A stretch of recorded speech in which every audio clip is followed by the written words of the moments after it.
This illustration deals with service conductors in accordance with NEC 240.21d, as in dog. Now notice the illustration to the left. We have an overcurrent protected device in that panel board.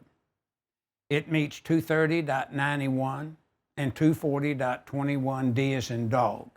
We're protecting that panel board enclosure and those conductors, and we're supply side on that on the supply side of that overcurrent device that you see in that panel board.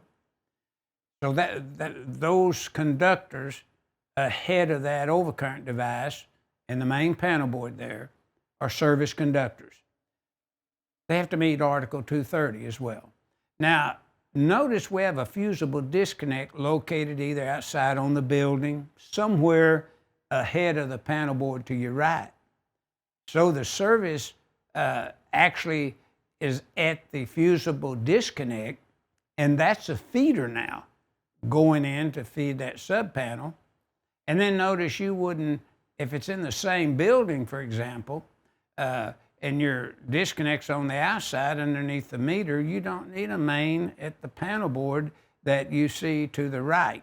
But the service conductors are on the line side of those fuses, and the feeder that you see feeding the panel to the right are on the load side of the fuses and the disconnect.